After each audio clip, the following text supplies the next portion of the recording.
नमस्कार शेतकरी मित्रांनो, अतिवृष्टीबाबत बोलत आहोत आपण की जे जून ते ऑक्टोबर 2025 दरम्यान राज्यामध्ये अतिवृष्टी झाली होती आणि पुरामुळे खूप काही प्रमाणात नुकसान झालं होतं.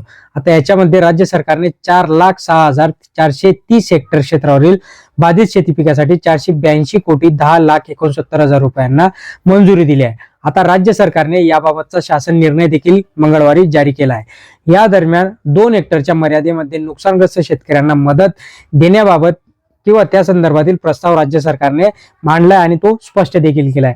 आता राज्यात अतिवृष्टीमुळे शेती पिकांचं जे काही नुकसान झालं होतं, राज्य सरकारच्या आकडेवारीनुसार जून ते सप्टेंबर 2025 दरम्यान 84 लाख हेक्टरवरील शेती पिकांचं नुकसान झालं होतं. यासाठी राज्य सरकारने 31,000 कोटींच्या पॅकेजची घोषणा देखील केली, परंतु राज्य शासनाने शासन निर्णयात मात्र मदतीचे दर आणि निकष जुनेच ठेवले. त्यामुळे शेतकऱ्यांच्या तुटपुंजा मदतीवर बोळवण लावण्याचं काम राज्य सरकार करत होतं असं तिथे वाटलं.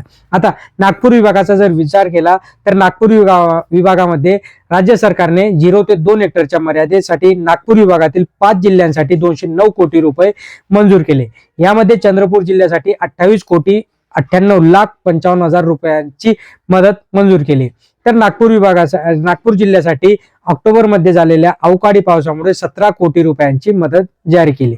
गडचिरोली जिल्ह्यासाठी 33 लाख, तर भंडारा जिल्ह्यासाठी ऑक्टोबरच्या अवकाळीसाठी 84 कोटी 69 लाख रुपयांची मदत झाली. गोंदिया जिल्ह्यासाठी 78 कोटी रुपयांची राज्य शासनाने मंजूर केली. अमरावती विभागाचा विचार करता अमरावती विभागात ऑक्टोबर महिन्यात झालेल्या अवकाळी पावसामुळे शेती पिकांचं नुकसान झालं.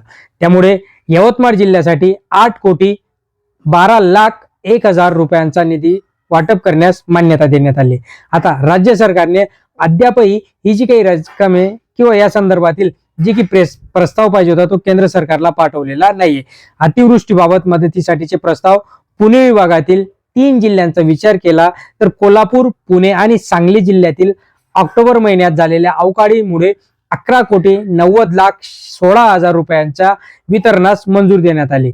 यामध्ये कोल्हापूरसाठी 1,25,06,000 रुपये, पुणे जिल्ह्यासाठी 10,59,00,000 रुपये, सांगली जिल्ह्यासाठी 5,84,000 रुपयांची मदत दिली. कोकण विभागाचा विचार करता 5 जिल्हे याच्यामध्ये समाविष्ट करण्यात आले.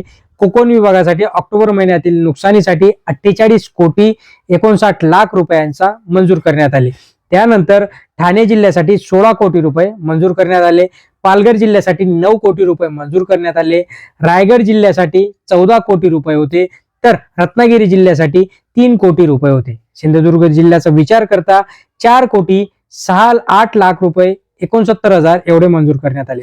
नाशिक जिल्ह्याचा विचार करता नाशिक जिल्ह्यातील ऑक्टोबर महिन्यात झालेल्या नुकसानीपोटी नाशिक जिल्ह्यासाठी 49 कोटी 93,00,000 एवढे मंजूर करण्यात आले. धुळे जिल्ह्यासाठी 56 कोटी, तर नंदुरबार जिल्ह्यासाठी 29 कोटी रुपये मंजूर करण्यात आले. नंदुरबार जिल्ह्याचा विचार करता आणि त्याच्या पुढे जर गेलो तर जळगाव जिल्ह्याचा विचार करता 59 कोटी 78,00,000 रुपये इथे मंजूर करण्यात आले. अहिल्यानगरमध्ये देखील बाधित होते शेतकरी, त्यासाठी 7 कोटी 63,00,000 रुपये हे मंजूर करण्यात आले. हा जो काही सगळा निधी आहे हा निधी लवकर वाटप करण्यासाठी इथे मान्यता दिलेली आहे. राज्य शासनाचा तो काही GR आहे तो GR देखील निर्गमित करण्यात आला आणि त्या GRच्या नुसारच शेतकऱ्यांच्या खात्यामध्ये ही अतिवृष्टीची नुकसान भरपाई लवकरात लवकर ट्रान्सफर करण्यात येणार आहे. मित्रांनो, आनंदाची बातमी आहे. नक्कीच लाईक करा, शेअर करा. धन्यवाद.